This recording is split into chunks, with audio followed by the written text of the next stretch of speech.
All right, everybody. It is Steve, the Rogue Scholar, and today we're going to talk about this word whataboutism, right? Whataboutism, which is just absolutely impacting everything that we talk about, from student debt cancellation. What about the people that previously, paid off their loans? From dealing with, reparations and stuff. What about those people? And for dealing with all the factors regarding the January 6th, uh, you know, insurrection, whatever you want to call this thing. The fact is that we have got a constant state of whataboutism in this country. You never can get further than just the point that you're making. It's always, always, always tied up. And what about the other guy? What about them over there? And for us, for me, for the way I view the world, I envision us, if we ever want to make progress, that we've got to lose the whataboutisms. Okay. We've got to lose the whataboutisms, and we've got to lose it quickly, because everything that happens right now in society is always based on owning the other guy instead of doing what's right. Instead of solving the problem that's in front of you, we're always looking backward or sideways instead of fixing what needs to be fixed. And I'm sure you've noticed this because, let's be fair, as soon as we start talking about the environment, some other environmental crackpot of the oil and gas variety will say, well, I noticed that you're driving an SUV. Or they'll sit there and you say, well, gosh, we can't vote for Biden. Biden literally put forward the bill that made it impossible to discharge student debt. He put forward the crime bill. This is a guy who made bankruptcy laws even harder. He signed off for Clarence Thomas. This is a man who's an albatross, a horrible, horrible guy that wanted to cut Social Security, cut Medicare. He's even still trying to privatize Medicare. And then all of a sudden you got to hear, well, what about Trump? Or if you're criticizing the Democratic Party, or you're criticizing progressives or leftists as a whole, some fucking sea lion will come in and say, well, what about the Republican Party? When are you going to talk about the Republican Party? See, we can't talk about the problem at hand because we're steeped in whataboutisms, right? It's always what about this and what about that. So I had the opportunity to interview Joe Burns on this great book, Class Struggle Unionism. Okay. And I'm also going to be talking to Alan Minsky and Harvey Kay about the 21st Century Bill of Rights. Now, why do I tell you this stuff? Well, if you think about it, class struggle unionism is a very, very key transition period in the labor movement to bring about a more militant, direct, cross industry, very much a synergistic movement of all labor, not just some labor. Okay. And unfortunately, some of the old guard don't like that. But what he says in this book is directly contradictory to many of the people that shamed and castigated me personally for saying, hey, I think we're stronger out of power without Biden than in power with Biden. Why? Because what have we seen in this, not just the election, but since the election? We have seen Biden be a feckless, shitty leader, okay, who has made it even more challenging for progressives to get anything done, and is in fact making it possible for a Trump part two. Imagine how impossible that sounds. That there's a potential for a Trump part two because Democrats have been so abysmal. They have given all kinds of air cover for fascism. They have given all kinds of air cover for why in the world would we vote Democrat when all you do is say you're going to fall in line with this guy who has done nothing for us. But worse, the most important part of this comes down to the rank and file Democrats, the vote blues, who literally went back to brunch. The labor leaders who feel really comfortable now that they get invited to the White House once again. All the people that, oh, the world is better now. Oh, I'm not being excluded from brunch. They're inviting me to brunch. So now everything's okay. And you say, but no, everything's not okay. Everything's not okay. I'm not okay. Life is not okay. The environment's not okay. We're at constant war within our own country against the poor. We are in a class war. Everything's not okay. But what do you get? You get, well, what about Trump? What do you want? The Republicans? What choice do we have? Of course we have to. I've talked to family members who are disconnected from political realities, and they don't understand that the power that you put into office, the power that you invest yourself into, is the power that you've got to support once you've done it, because all of their actions are a reflection of you now. So it doesn't matter what about Trump. If Trump would have been reelected, who knows what would have happened? I didn't want Trump. I didn't vote for Trump, but I also didn't vote for Joe Biden. My vote doesn't really matter. It's irrelevant in the grand scheme of things. What is relevant, however, is the fact that when you present very coherent, cogent arguments about, look, you're telling me the most important thing is we've got to revive the labor movement. You're telling me what's the most important thing is that we take no prisoners, that we actually make demands. However, the minute we make demands, there's some sea lion waiting over your shoulder going, well, actually, do you have some credible sources to explain this modern monetary theory thing to me? Hey, Steve, or hey, are you sure that that's right? Are you sure? How could you know? Right? To all of these sea lioning, whataboutisms, trolling, you name it. We are at a point in our history where we don't have time to debate these things any longer. Okay? We don't. But because we lack power, because we lack station, we allow people of well-to-do interests, millionaires, billionaires, people who have made their fortunes off the backs of labor, people who have made their fortunes off of our misdeeds, our lives going in the toilet. They have profited off of this. They've profited off of our foreclosures, or they buy up houses and resell them for huge profits. We end up watching it happen when they buy up our houses and then rent them back to us for a nickel. I mean, for a nickel more than we were paying for it to begin with, or $1, $100, $1,000, keep raising the inflation. But what about, right? It's always what about. It's always the thing that we're demanding change from. There's always some person sitting there waiting to tell us, yeah, but what about Trump? What about Mitt Romney? What about John McCain? What about Bob Dole? What about Bob? What about? And when we talk about student debt, I paid off my student debt. What about me?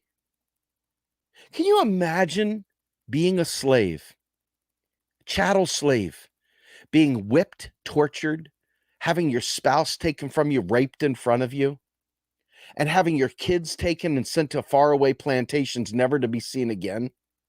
And then all of a sudden someone comes through and says, we're going to end slavery. And can you imagine that slave saying, well, what about me? Hey, I had to pay the price. I was a slave. Why can't everybody be a slave? Why shouldn't everybody be a slave? I'm not willing to give that up. Can you imagine that? I can't either.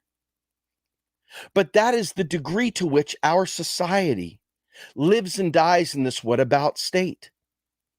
When I think about January 6th, okay, I heard the commanders, Washington Commanders, defensive coordinator, come out, and he literally got fined $100,000, which is nothing in the grand scheme of things. He got fined, chastised, had to address the team. But he was saying, well, what about Black Lives Matter? What about all those protests where the black people burned down the cities? What about? Never mind the fact that Kyle Rittenhouse is walking the streets free after shooting people. Forget all that. He's what about, as they're talking about this January 6th thing, he calls it a dust up. Now, I'm telling you right now, I know that a lot of this is Democratic propaganda at some level, but there's a lot of it that's simply not propaganda. A lot of this is simply a matter of people are really pissed off. Whether you agree with them or not is another story. But people in general, I think right and left, are very pissed off at the state of our country and the state of our economy and the state of life in general. Now, whether or not you find solace in the business-friendly Democratic Party, or whether you find solace in the crazy but business-friendly Republican Party, either way, they both literally are pointing at each other saying, what about? There's no substantive policy difference when it comes to business in these guys, okay? The idea of every single aspect of Joe Biden's initiatives were just shelved, not because the Democrats didn't have the House and because they didn't have the Senate and because they didn't have the White House. They were shelved because Democrats self-sabotaged these plans. And nowhere did you see Joe Biden chasing them down, scolding them, beating them up, or etc. No. Instead, Joe Biden just basically took it beta style, letting them sniff his ass, roll it over, and gave up the belly. Okay? And nothing fundamentally changed as he promised. Okay? So the concept of what about really comes down to more about what we want, what we need, and not worrying about the other thing. Stop pointing away from the facts of what we need. We have mass poverty in this country. We've got to take direct action on it. If the Democratic Party does not follow suit, does not do what it's supposed to do, I don't want to hear about the Republican Party. The Democrats literally didn't do what they were supposed to do. They lied to you. They are not your friend. Now, does this mean the Republicans are? Fuck no. This is the what about shit. No. Do you understand that every time you enable someone to abuse you, you open the door, you turn the green light on, and they abuse you more? Because there's no credible threat of you saying no. There's no credible threat of you actually standing against them. There's no credible threat whatsoever.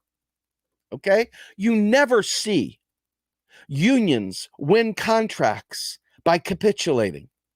Okay? So what happens when a union decides they're going to go on strike and then 20 people try to cross the picket line and you hold tight and you don't let them through? One would call that violence. One might say they might even get arrested. But it might be necessary to get that point through. But there is an insane amount of cowardice, an insane amount of whataboutism that blocks us from taking those bold steps, that stops us from fucking doing exactly what we know we need to do. When we talk about modern monetary theory, the thing that gives people democratic control over the money to understand what's happening, to fight back.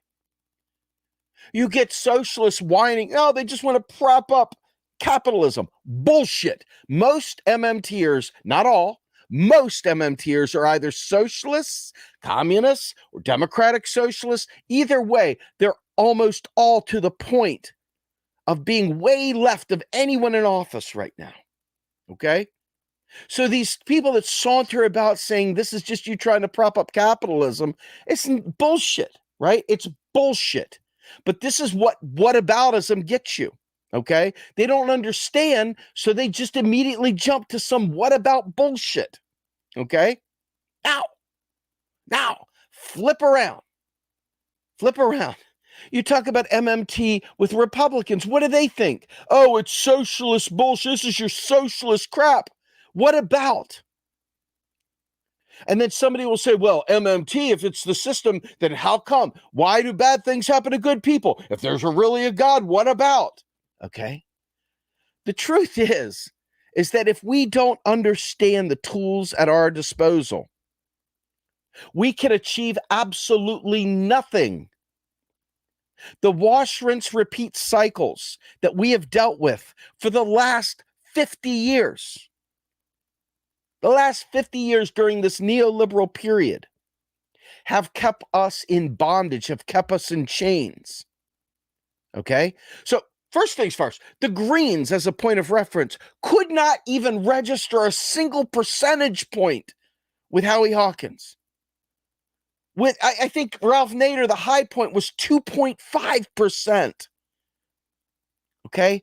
I want you to understand that this is the most socialist party we've got in this nation. 2.5%. And that's just the voters. That's not even including the rest of the country. Okay? So if you understand what I'm saying here, okay, you understand. I literally, I'm talking to experts that are trying to do the real organizing. Chris Smalls was at Labor Notes this weekend. They were talking about it. Okay. These people are your heroes until they tell you something that goes against the Democratic Party. If that's the case, we're fucked. You get it? We're fucked. If you can't possibly handle the Democratic Party being criticized because they're supposed to be our vehicle to getting things done, if you can't handle that, you're part of, no, you are the problem. You're not part of it. You are the problem. Okay. Because this is what happens when you have a abusive spouse that literally takes advantage of you and you take it like a doormat. You take it like a doormat. There's no incentive whatsoever to change. They say power concedes nothing without a demand. This is straight out of the Union Handbook. Straight out of the Union Handbook that most people lie and claim they support until all of a sudden they have to criticize the Democratic Party. Once they do that, you can see their true colors shine out because they no longer are willing to do that. Now, I am a registered Democrat, not because I like the Democrats, but because the Democratic Party blocked the Green Party from even being on the ballot. That's how snaky they are. They fought them in court to block Greens from even being allowed to be on the ballot, folks, on the ballot. You say, well, what about Trump? I don't care about Trump. I care about the people that are supposed to be fighting for me. That's what I care about. And when they capitulate to neoliberalism, I care about that too. See, it's not about what about all these other things. It's about setting a positive view for what you want, what we as a movement demand.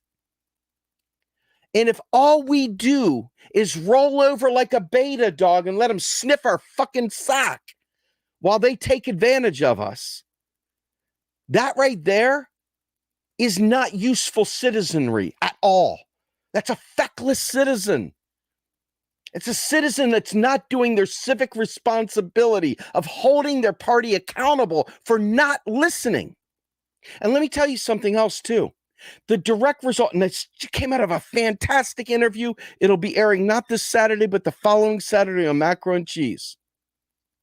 The most important thing to understand is that because people were able to push Biden into office, even though no one wanted him. No one wanted him. I don't even think Joe Biden wanted it, okay? Because we pushed him in there.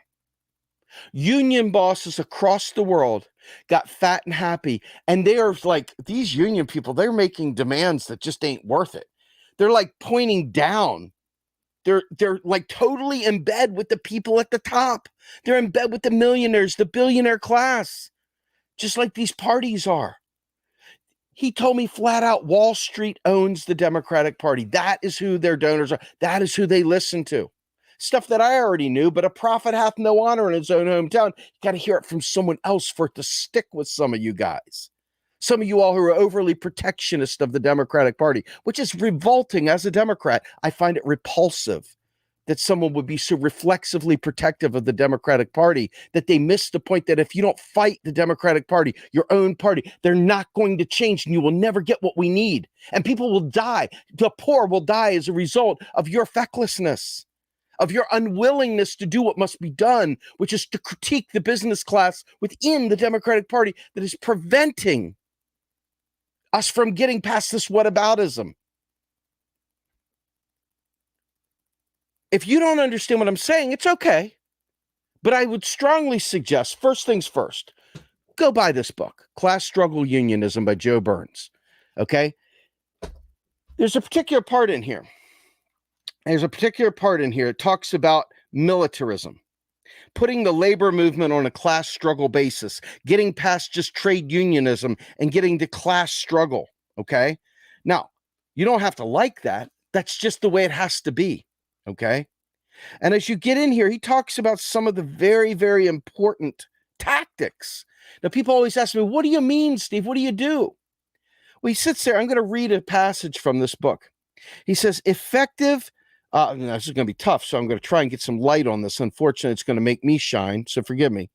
But he says, effective unionism strikes at the core values of capitalist society, whereas the predominant set of ideas in society are based on individual profit Unionism is based on collective good.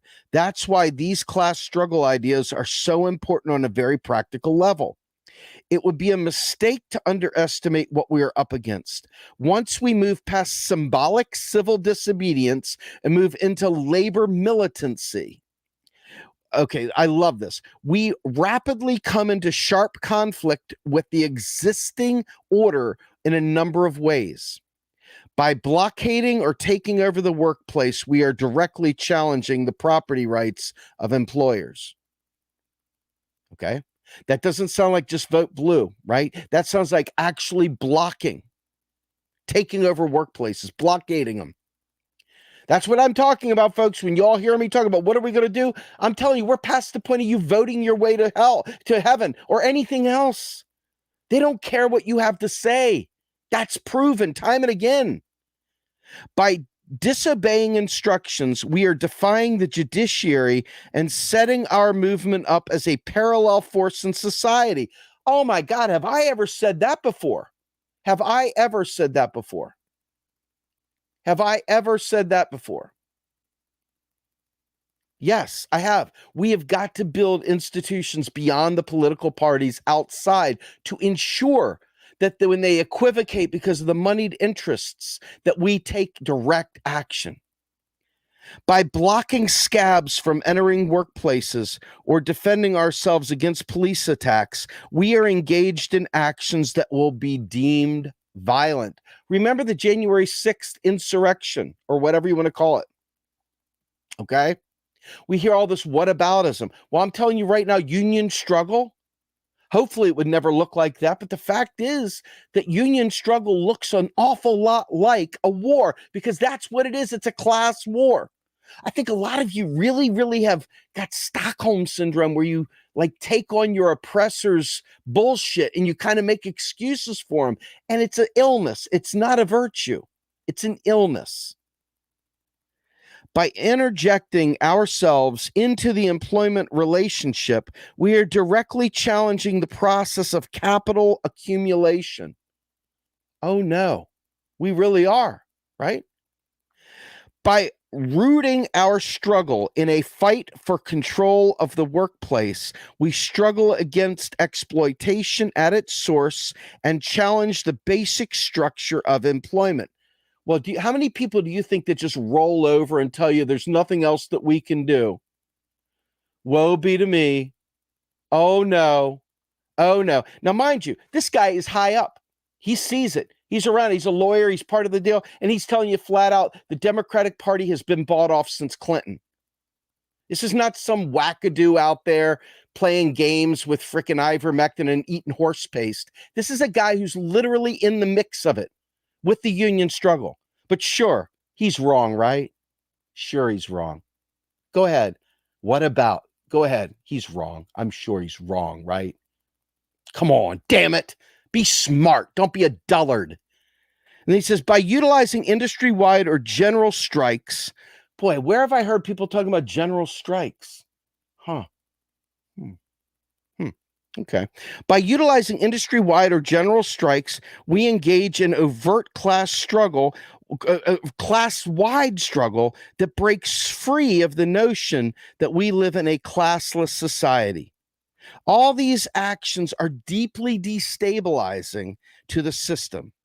Corporations and the government will attempt to either crush or co-opt such actions. Combating these employer strategies requires the class struggle ideas discussed in the previous chapters.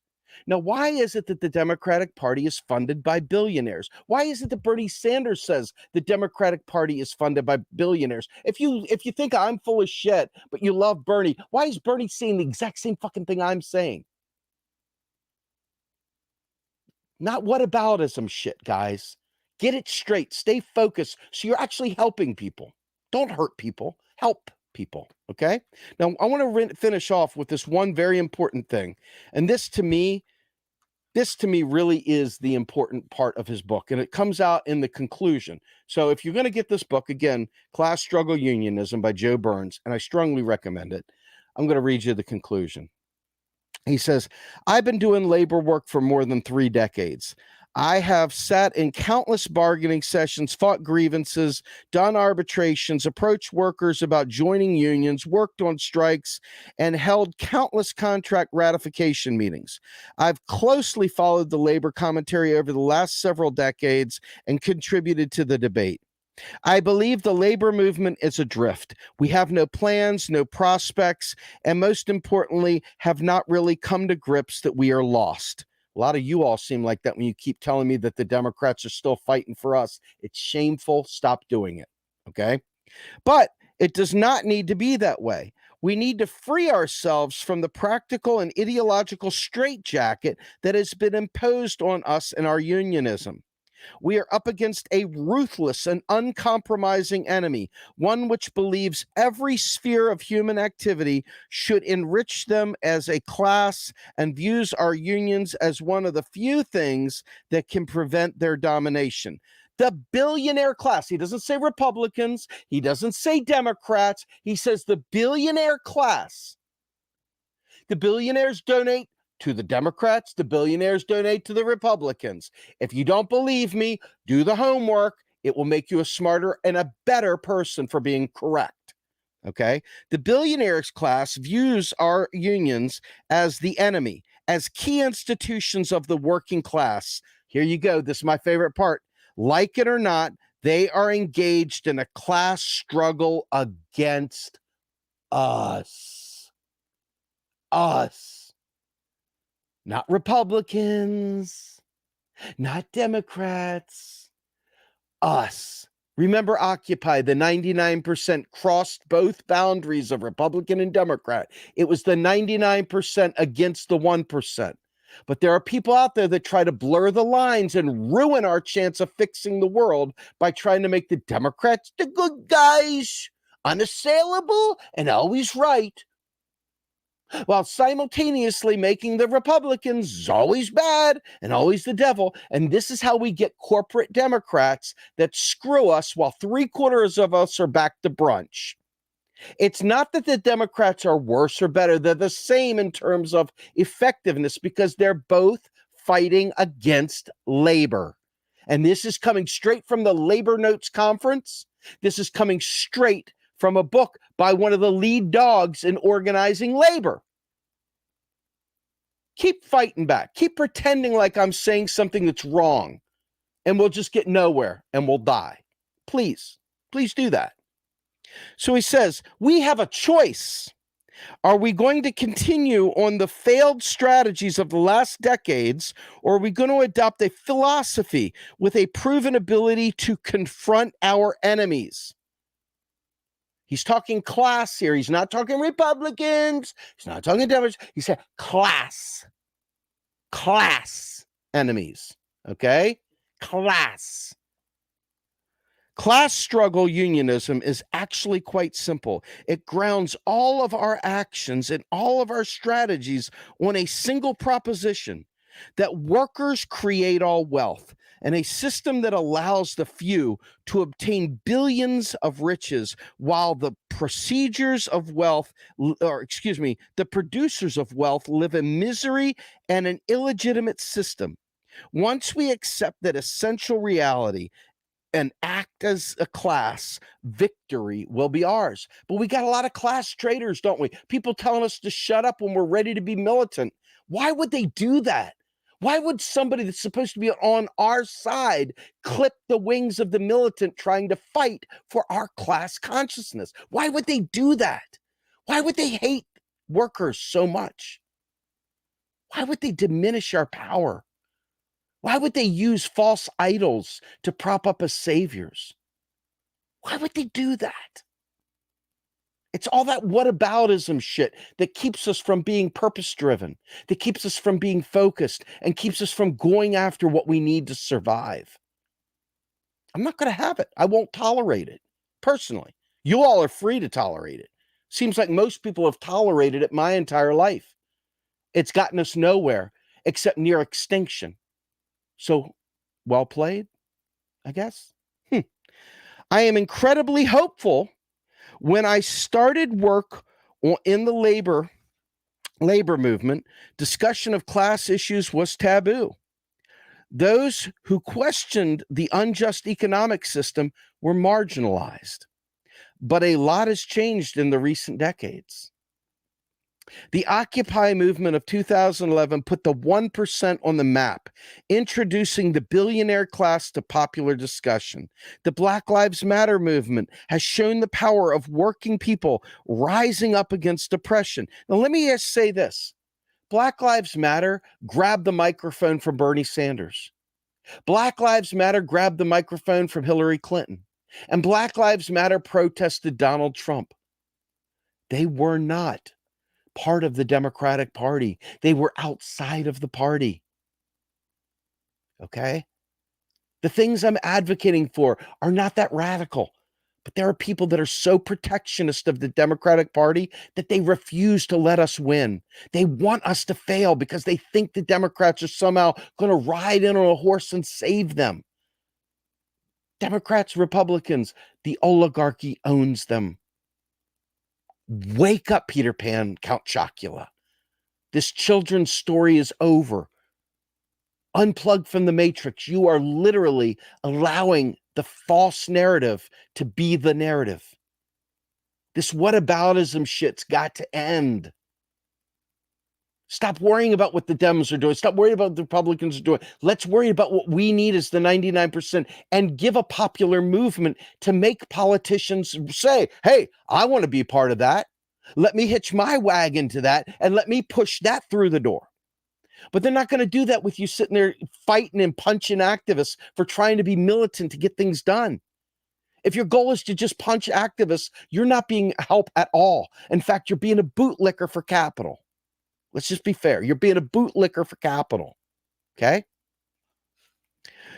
So the Occupy movement of 2011 put the 1% on the map, introducing the billionaire class to popular discussion. The Black Lives Matter movement has shown that power of working people rising up against oppression.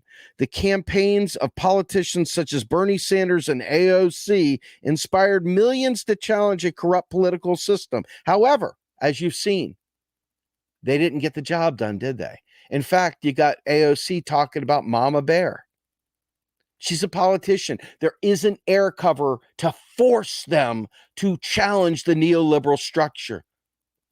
There isn't enough movement pressure to make them the ones in power because too many are busy deflecting criticism where it belongs. And therefore, we never gain any traction on fixing the problem, if it could even be fixed. And that's out for discussion.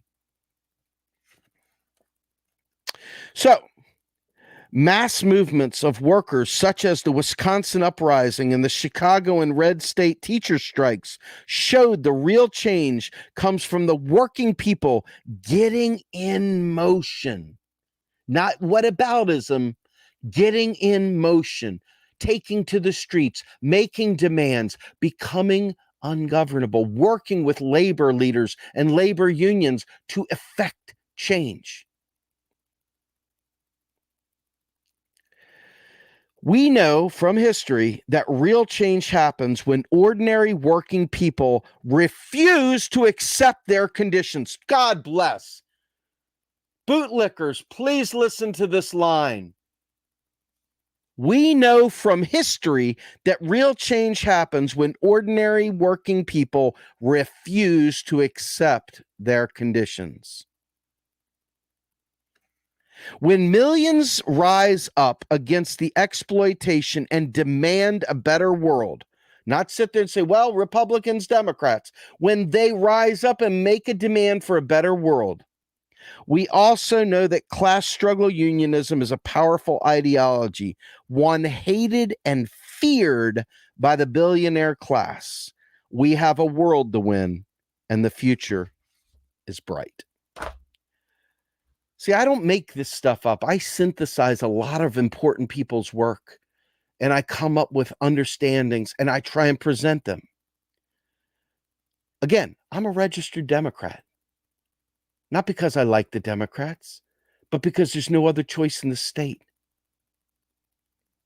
And also because there's really no point in worrying about which party at this point, because the fact is both parties are bought and paid for right now, literally by lobbyists. That's why you don't have a vote for Medicare for all. That's why you don't have a vote for a Green New Deal. That's why Nancy Pelosi called the Green New Deal the Green Dream. But yeah, vote blue. Just vote blue. Vote for Summer. Vote for Pedro, right? Really, really high-end political analysis there. Really, really getting them where it hurts. This, my friends, is exactly why we must embrace a movement. Unions are talking about separating, not being such cuckolds for the Democratic Party. In fact, that's one of the most important things that's going to come out of the interview in 2 weeks. We've got to uncozy that relationship. That relationship's got to stop being cozy, because what happens is those leaders end up enjoying the 5-star dinners, enjoying going golfing, enjoying all the benefits and perks of being in that 1% elite class. And they stop taking care of the people. But never fear, there's always a bootlicker waiting to support them. There's always somebody there waiting to pat them on the back and say, it's okay. The activists down there that are fighting for their lives, they're the bad guys, because they said you guys up there are the bad guys. And so they're the bad guys. I'm going to punch down at those people right there that are fighting for their lives, because they didn't say just vote blue. It's a shameful existence to do that. And we've got to get better than that, because this whole whataboutism thing, it's why old timers are saying, no, we shouldn't get rid of student debt. It's why old timers are saying, hey, make better choices. Stop sitting there with all this crap about trying to get free stuff, right? It's all the whataboutism. Well, I paid my debt. Why can't you pay yours? It's the shamefulness of all that whataboutism that's preventing us from surviving. It's also the feckless and fearfulness of others who put their hopes and dreams in elected politicians that are on the tip or on the dole of the billionaire lobbyists. The answer is we, the people. We've got to give them a popular movement. We've got to give them something to think about, that we're not just for sale, that they must meet our demands or we will make life a living hell. But if you're not going to do that, we're going to keep getting what we've always got. And the people that die, that's you, baby. That's on you. Don't be a coward. And stop punching down. Stop punching down at people that are willing to stand up. It's not a good look. Be a defender of activists that are actually struggling to pay their bills. Be a defender of someone that's got a need for Medicare for all, that is desperate for health care, not the person preventing them from getting it. Be their defender, not their defender. Learn a little bit of class solidarity. Be a part of the struggle, not part of the oppression. And stop the whataboutism, okay? Stop the whataboutism. It's gross. And I think we can all agree on that. So with that, I'm Steve Grumbine with the Rogue Scholar. I'm asking you guys, please subscribe. Like, I'm a militant dude, man. I've gotten to the point now where I have had so much of my life destroyed over the policies of the Democratic Party, fighting about tweets that Donald Trump makes while simultaneously passing bills to celebrate $2 trillion in deficit reduction. I want you to understand, on Biden's watch right now, $2 trillion in deficit reduction and interest rates rising like they did in the 70s under Paul Volcker, when people were literally brought to destitution.